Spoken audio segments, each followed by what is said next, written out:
Tour. Welcome to Guadalajara. 5 o'clock in the morning, testing live. First time streaming on Twitch. Tour. Welcome to Guadalajara. I have no idea why I am speaking with an Eastern European accent, but then again, you get that at 5 o'clock in the morning. Okay, now I have bought a Logitech, no, Thrustmaster Hotus. I think that's what it's called, Hotus. For Elite Dangerous. And I will probably, either on YouTube or on Twitch, just show some features of that joystick, because it's actually been pretty good. Everything's been, I downloaded a binding for it. So you got left hand, you've got like a gear stick, a throttle stick with about 4 buttons near your thumb, and then your hand sits over the top of it, and you've got like a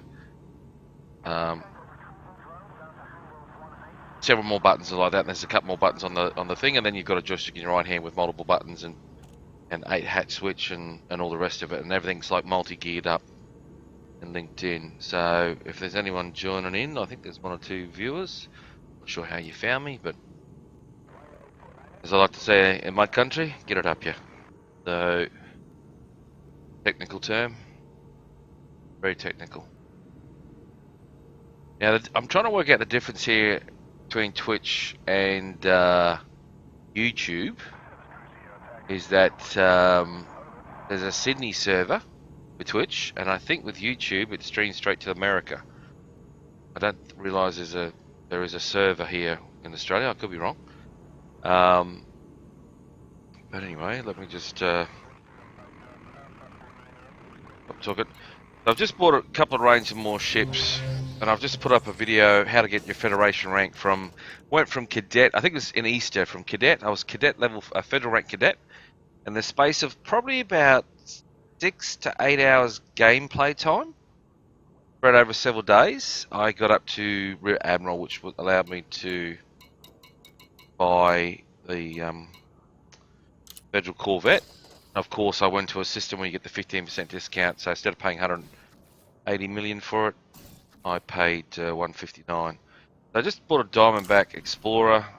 I've shipped it all here: Alliance Chieftain, Imperial Clipper, Fer-de Lance, Federal Corvette. Somehow I accidentally shot a ship when I was getting used to my Hotus, and I'm going to swap to my Corvette in a second. Got a bounty of 400 odd credit up there on myself, and just please adjusting to the difference between YouTube and Twitch, because my brother streams on Twitch a bit, but I don't. So this is the first time. So I just run through the Federal Corvette. So this is the baby. Obviously, it's a multi-crew ship. I've had an Anaconda for bloody a year or more, and the only reason I didn't get the Federal Corvette is I just couldn't be asked to grind the rank. And in a video I've just tagged in here that it's off YouTube. Basically, you can get from Cadet, which is almost the first or second Federation rank, up to Rear Admiral, and Rear Admiral is the qualification to have one of these Federal Corvettes. And also, as you get up to Rear Admiral, you're getting another 3 ships, maybe 4 ships, which are only restricted to the Federal ranks. I think they're mid-range ranks. And again, you need 180 million, and if you've only got X amount of dollars, seriously, don't go buying the Federal Corvette unless you've got another probably couple hundred million. So you can updo it, fly around and stuff. So this is my Fed Corvette. Let's just scroll through it. So she's 900 ton hull mass, which is fairly heavy. Shields are fairly strong, 2400. Now I've gone with the shields, and I'll go in that in a bit. I've gone with I haven't focused on getting shield strength, even though that's fairly strong. I've been focused on resistance. So you'll find that most of my resistance is about 55, 60%, and then after that it starts getting, you need massive resistance to get the gains. And the Federal Corvette versus the Anaconda. I'm not sure if you're not familiar with the ships. Hang on, helps if I actually. So that's the Anaconda. So we'll compare sort of ships if you're not familiar. So I've stripped this. The Anaconda has a lot of the same rating units. What I mean is the hard points, internal core, and everything like that are very similar, and a lot of the Anaconda bits and pieces were modified, engineered, and I think this ship dearer or cheaper than I think it might be 200 million. My brain's not working. Anyway, I've named this baby the War of Anion, and the and my federal corvette is Kill Crush. But so I've basically just taken a lot of my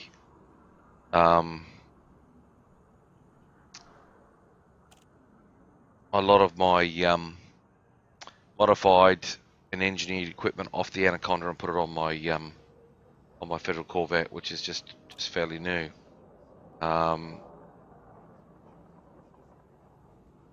As you can see, so the armor and shields are quite stronger than while on the Anaconda, because I think I can fit more. I think it's a bigger mass. Let's just have a quick look. Oh shit, yeah, whole mass 400.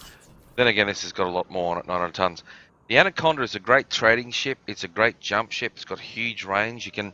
The idea of having a great jump range, that's why I bought the Asp Explorer and the Diamondback Gale Explorer, because I wanted to do a bit of jumping around. And but the Anaconda really can do it itself. If we go to the Anaconda, like I don't care enough, and I'm not going to go engineering mods, materials, and build us and have the Anaconda having its own set of gear, because it's a lot of effort, and I don't want to put that much effort in. So I can swap a lot of the equipment off and put it onto the Federal Corvette. Sorry, it's crack of dawn, or I'm still waking up.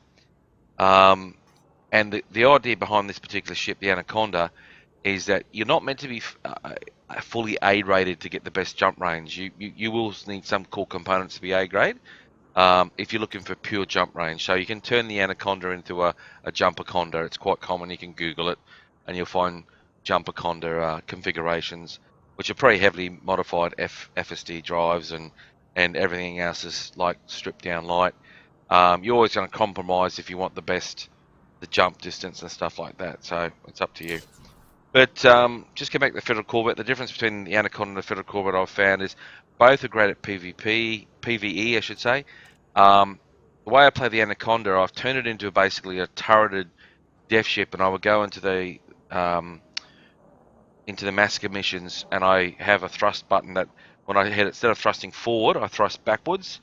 My range is about 5 to 6 kilometers, maintaining full damage on my weapon. So I've got long range modifications on all my turreted lasers and beam lasers, and normally what that means is if I'm not really hitting at distance, and I usually let my long range pulse do all the work, and then as they get close to around the 3.5 kilometer range, I then let my turreted beam lasers kick off and start hitting. And in most cases, the bigger the target, quicker it dies, or smaller. If it's a mid-range ship, it can be a bit tricky if it's very fast and maneuverable, but and high ranked, like elite pilot, there's a little bit more involved. Now with the Federal Corvette, I have found that because it's got two big beam weapons on top, not beam weapons on top, but huge weapon slots on top of the craft itself. Up here, if you can see my mouse moving around, let me just see if my mouse is actually displaying.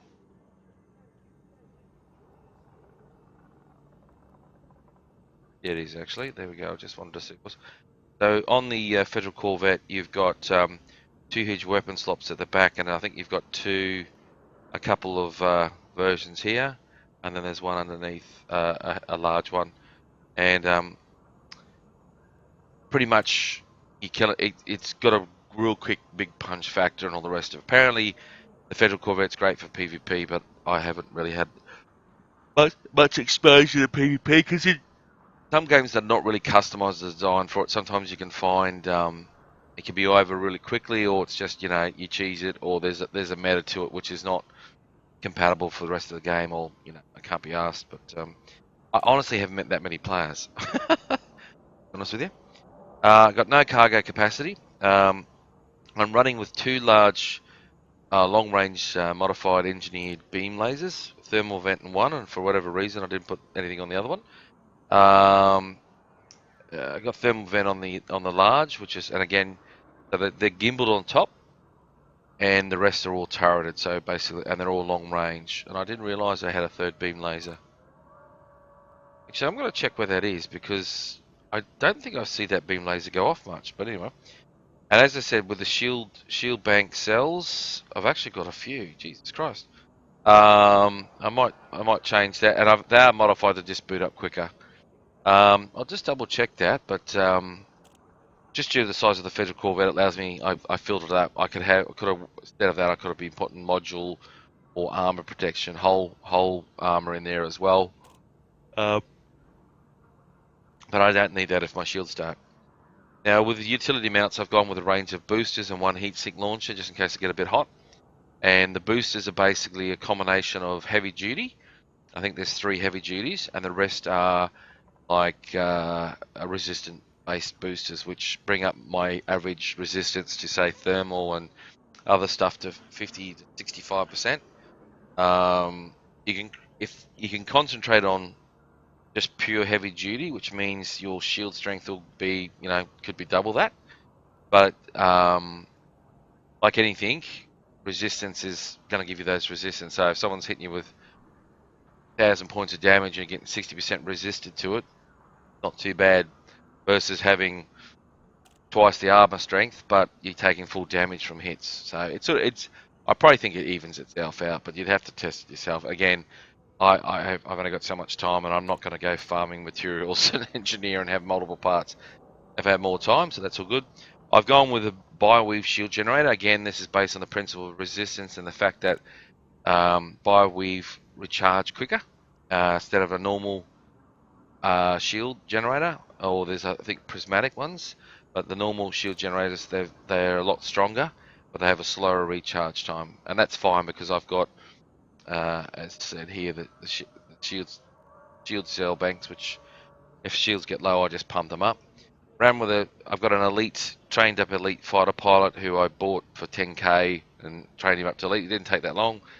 Bill skip for the jumping. I have no idea actually why I've got that on, but anyway, a few hole replacements, a frame shift drive interdictor, and basic discovery suite. Sure, I had a modified armor. I have to work that out. As you can see, everything else is pretty much A-rated. Thrusters. I used to run with D thrusters on the Anaconda just for the weight loss, but then I tested the thruster versus D versus 7A versus D and the performance, and it is performance better, but a huge trade-off on a few things, weight and stuff. So it's up to you.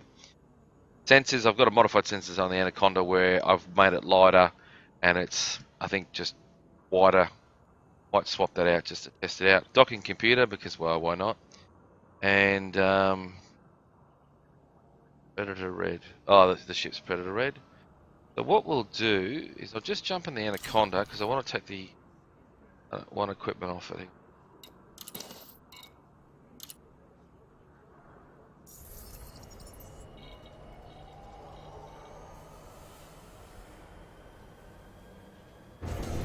Power plant capacity exceeded.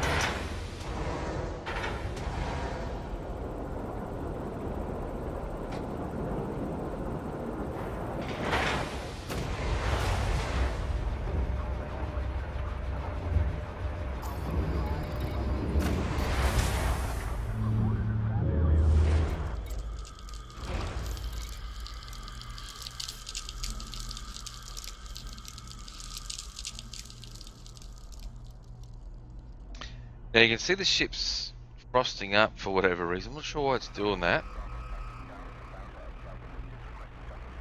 But this Anaconda's equipment-wise is stripped by a hell of a lot.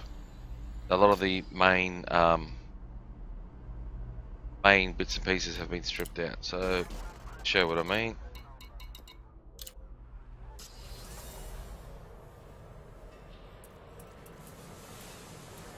Just the core. So look, I put in just very small ones, and the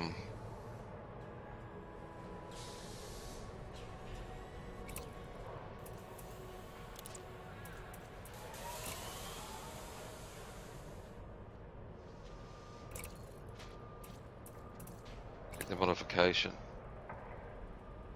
So, water reduction in mass. Alright, so I went lightweight scanner. So the reduce, so I've lost nearly 20 tons in weight, but the trade-off is I've lost 23% of the angle of the target scan on that. So that's that gives me $600,000 to put in a. So that's what I'm talking about. Where I've got a 1E power distributor, a 2E frame shift drive on it, because if they're in stock, I'll put the cheapest possible one I can fit, or allows me to get away because it's cheap. This is saying if I put this 8D into storage, it's going to cost me 600k, which is fine. I've got 200 million. So to put that one into storage, it has to put a one in. So let's just store it. Fine.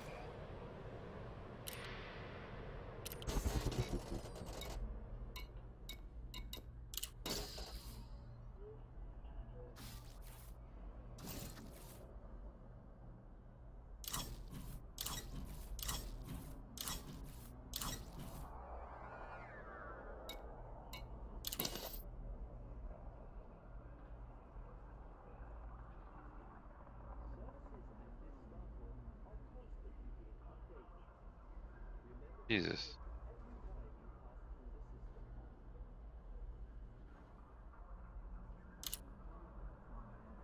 Oh, I suppose that Anaconda strip right down, that's why it's so cheap.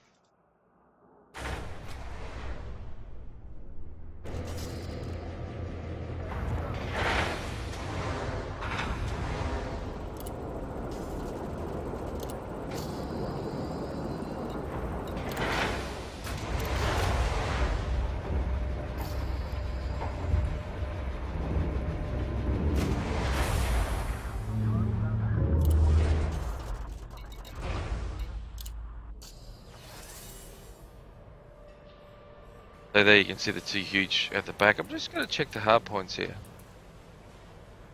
Wow, actually, I forgot about the bottom hard point, actually. So, oh, that's right. So you've got two side mediums, and then you've got two small at the front. Legal issues. Okay, so what the hell? Does that tag all my equipment? Wow, okay. So, actually, come to think of it, I've been using, since I've got this Federal Corvette, because the beam lasers at the top are pretty full on, and then you got the two mediums on the side, medium pulse, and then at the front, I don't think I've been firing that baby too much. Anyway, let's just get into what I wanted to do. Sensors. So I've got 8 these sensors. The 64 tons, 8 kilometer range, 30% scan angle. Answer options.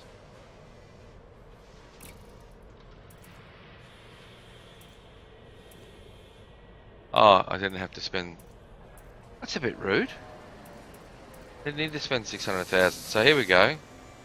What we got here? So that's.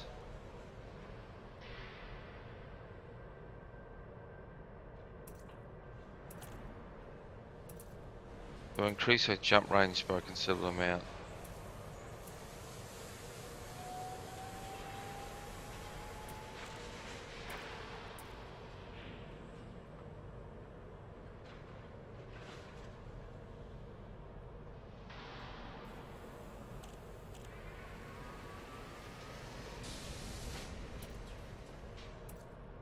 Geez, that really puts the power drain up. How heavy is that mother?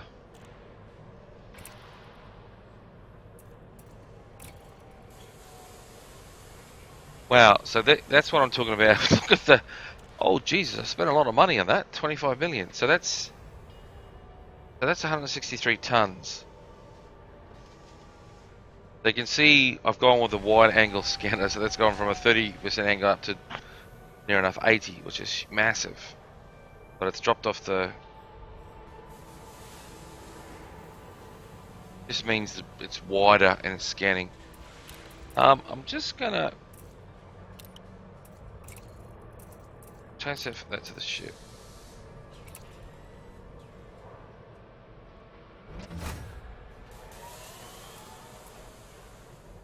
So,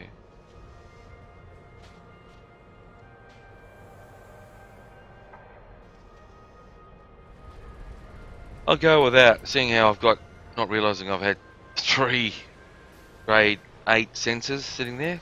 Jesus Christ, that's like 100 million. Here for 100, 30, well, it's a bit in sensors.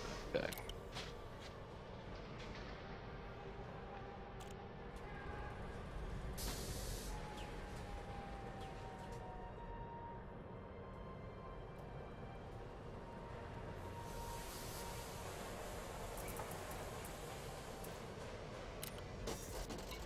Just gonna see if I can pay any of these bills.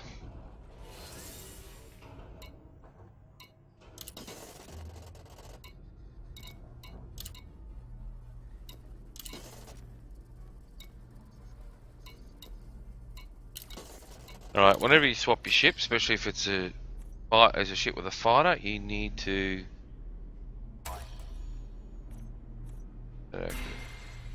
Now he gets 10% of any money I earn, whether he's active in my ship or sitting in the bay, far as I'm aware. And so far he's picked up nearly 90 million credits off me. As you can see, if you buy, say, an expert pilot, which is the highest you can buy, his starting profit share is 12%. You can see my elite guy only has 10 because I've taken him from harmless. And it didn't take long to get up to elite based on a lot of massacre missions. So that's fine. Ship, yeah.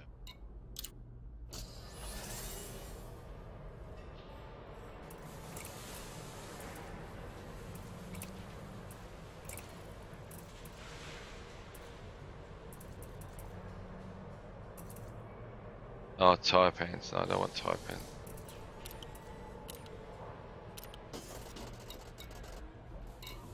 Check the mission board and then we'll head out for a bit of a spin. Just to check, stretch the legs.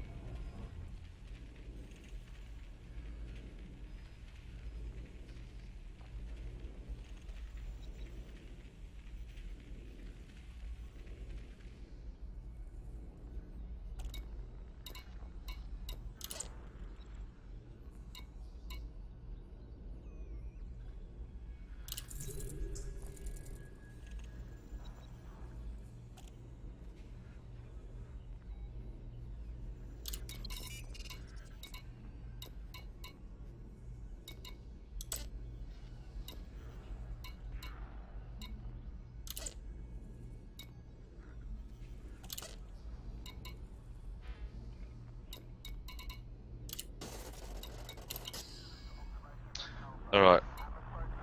To the surface.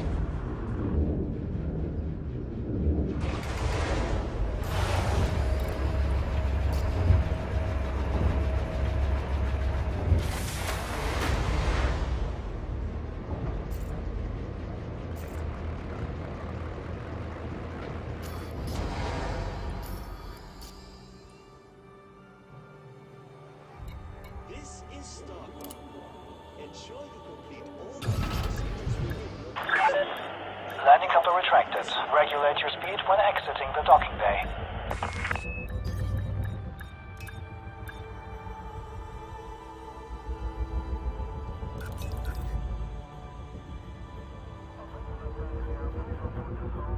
Gotta remember all the buttons.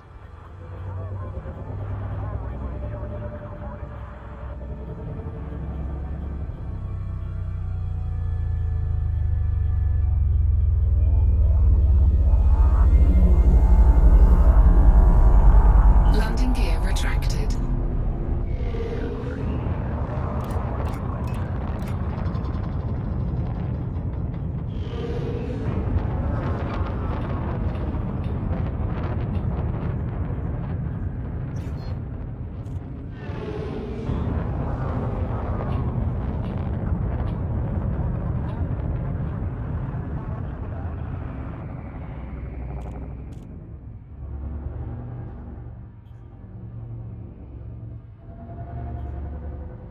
I'm holding the button down, I can hover, I can float up, I can float down, left, right,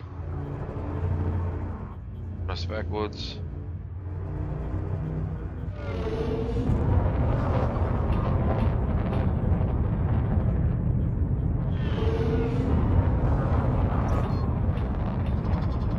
Okay.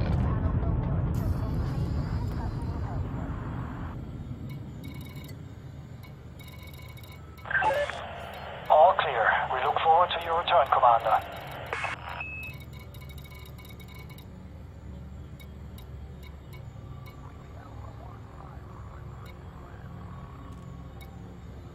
That. Go there. Frameshift drive charging.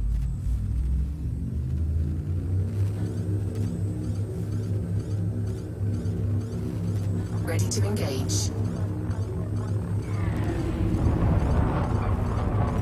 4, 3, 2, 1. Engage.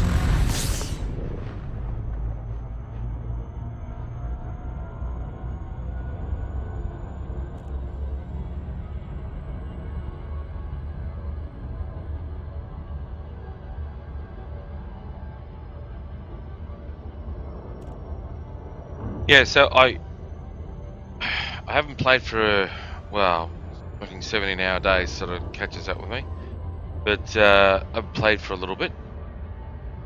I'm just getting familiar with all the buttons. So on the hottest drive, it's a Thrustmaster, cost $70, and bought it from Umart. In Brisbane here. So the Umart has several stores. I think there's a Milton one. I think Milton had it in the stock. The rest could get it within a couple, 24 hours or 48 hours or something shit from the main office. Now I'm looking at as I'm flying in this speed. Once I get down to 10 seconds, I click the one button and it drops me down to 75% speed. Once I'm at 10 seconds, as you can see, my dropping down now. It means I won't overshoot my target. So let me just... Okay, so...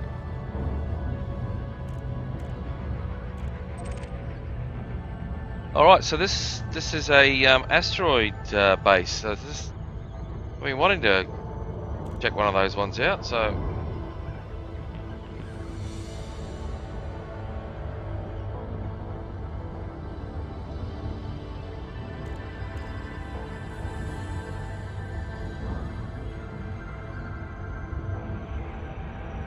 I think it's an asteroid base.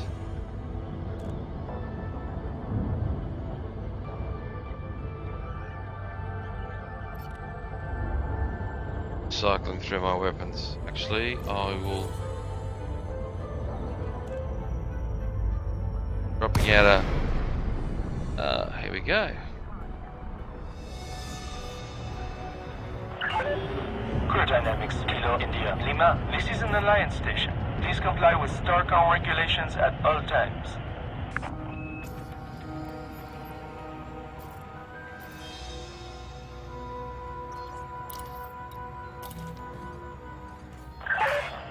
Approval granted. Proceed to landing pad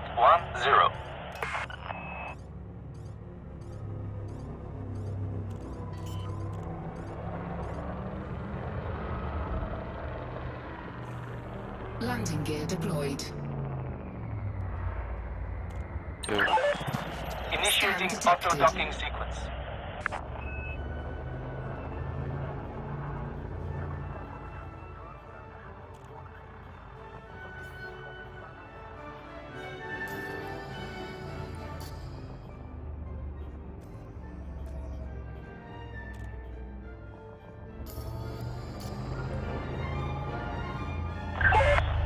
Continue on this vector. Approach is good.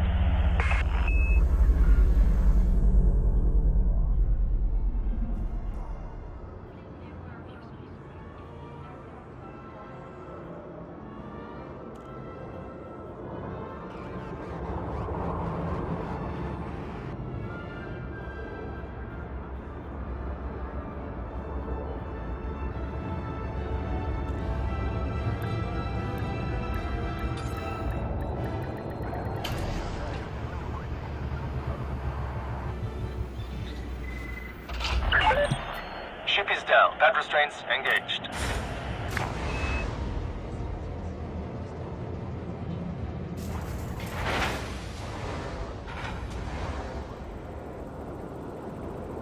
Well, here we are at Asteroid Planet.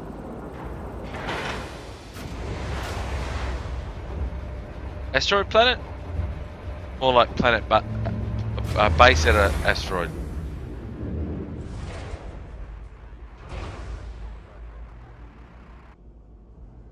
Fantastic.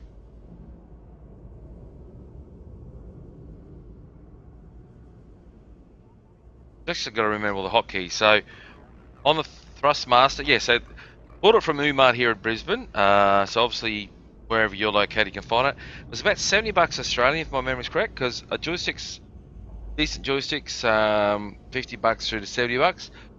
You can easily spend $200-300 on an Uber. Oh, pardon me. On $200-300 on an Uber joystick, or more, $100 or more.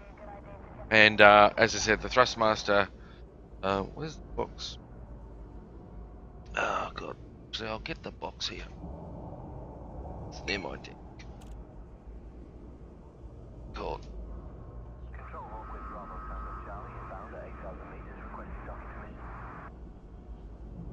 Yes, the Thrustmaster T-Flight HOTAS X. USB plugs into your PS3, PC and PS3. Basically, it breaks apart or connects together, and you've got effectively a joystick with several buttons on it, and the gear stick, throttle stick, which has got half a dozen buttons positioned. Actually using it first on its own is quite daunting, and I actually researched a lot of bindings, and I just stuck with a generic one, which I'll probably link in YouTube or do a separate video on YouTube or something. And let me just toss this away. And yeah, the bindings, I've just gotten used to the bindings. So on my left throttle stick, there are 1, 2, 3, 4 buttons. So, and they're color coded. And under the binding settings, this is oh,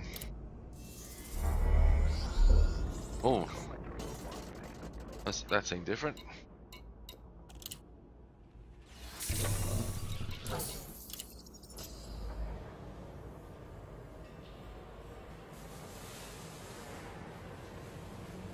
Yeah, so I just say I press the top button, I hold that down, and then I can press all the keys on my joystick, and they do different things. So, say navigation, thrusting, everything. That's all the top button. The next button is red button, and that's hostile, and that's used for weaponry things. So holding that down and clicking one of the 6 or 7 buttons, either brings my weapons online, fires my weapons, does various hostile things. Then the next button down is more jumping and carrying on, and then the 4th button is, so by doing that selector, it actually turns 4 or 5 buttons on my joystick into 12 to 15 or more, 12 to 16 or more. That's not too bad. But yeah, if you're putting up with my streaming at the moment, this is the first time streaming on Twitch. I'm using open broadcast software, old client version. I haven't gone to new one. I'm streaming at 3500 KB and no drop frames. I'm not expecting to if I'm streaming directly to Australia. One thing as an Australian, we are used to, in my lifetime, so it's half my life now, that we have put up with having to do a lot of if you're doing anything online, it's basically you've been a second or third or 4th class citizen to Americans. Most Americans don't understand the concept that you guys have got the population 300 million plus. Not only do you have 300 million versus is way bigger than Australia. Obviously, Australia's 25 million people at best, 24, and we earn, I think, more money on average than you guys and better standard of living and all that magic shit. But you've just got the general technology. Obviously, you're the leaders in the internet and anything online gaming for the last million years. And so for us, I'm used to connecting from Australia to America for online gaming and servers and shit like that. I actually have played from the outback of Australia online games that have been based in America. But there's been people running around, back in the day, having us outback Aussies on dial-up connections long time ago. Shit, playing these games, and it only was viable at late times. So I was worked in the mines, and that allowed us to do these things at strange hours, because that was my days off, or when I just come home from work, and you could jump in and do that, and you'd have a very low ping, or for Australia you'd have a low ping, and then in prime time and peak hours it'd almost double. Don't ask me why, but it was just the way it was back in those days. But anyway, that's enough talk about that. So look, I just wanted to fly to just fly around. I was actually going to sit there and mess around. So actually, what I will do is I'll go back to that base at Lave, because basically I need to modify those ships. So let's just... I can hit launch straight away, but I'm just trying to remember all my buttons. And I can't remember what button I've got set up for camera and everything at the moment, so you're going to just have to suck it up.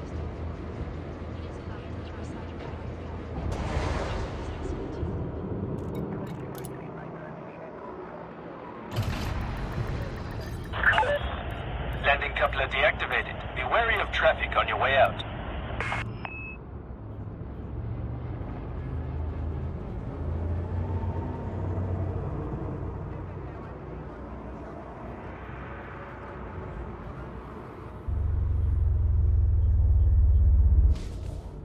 Oh, there you go, I've just slammed into it.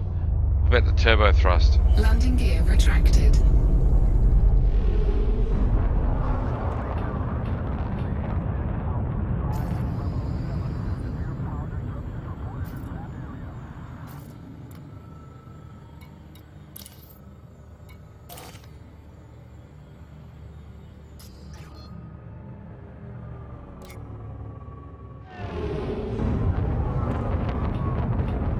Now I was quite young.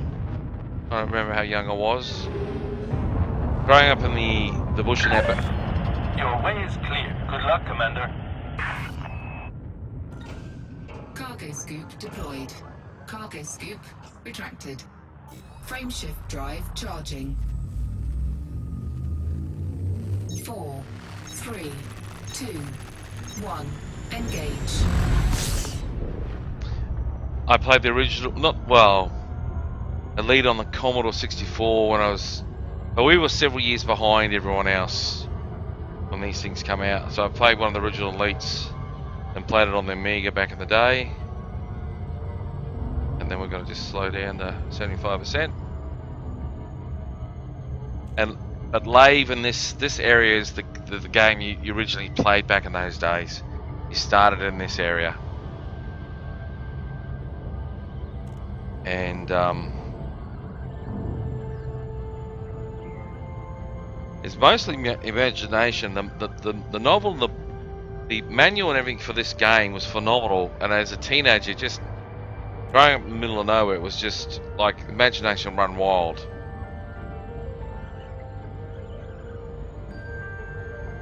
I don't think it's this straightforward and easy to fly from a planet to a moon in real life.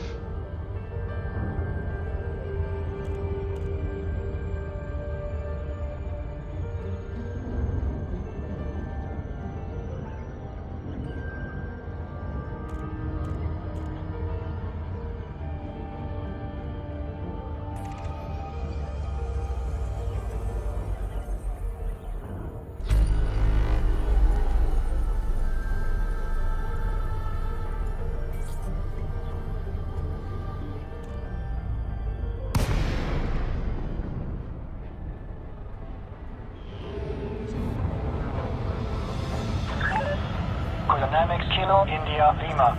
You're through to Starcon Flight Operations Department. Please comply with station protocols. Frameshift drive charging. Cool. What happens when you press the wrong button?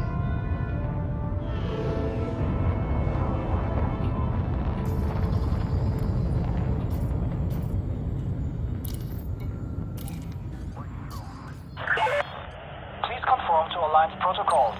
Reduce your speed, Commander. Landing permitted. Adjust heading for approach to pad 2-4. Automated approach authorized. All clear, Commander.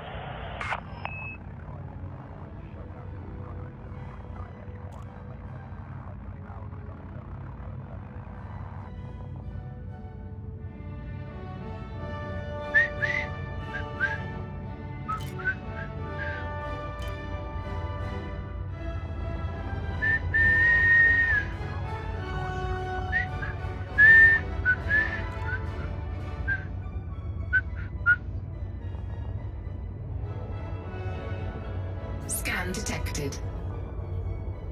It used to be so hard to dock in that original Elite game, I tell you. I scraped, and I think I did from memory lose a lot of ships, or lose ships. But those days you were flying around in the Cobra Mark III. Was it the Mark II? Mark III. Landing gear deployed.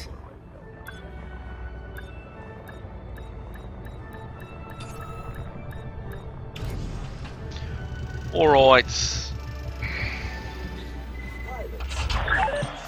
Contact. Engaging pad restraints. Happy to have you, Commander.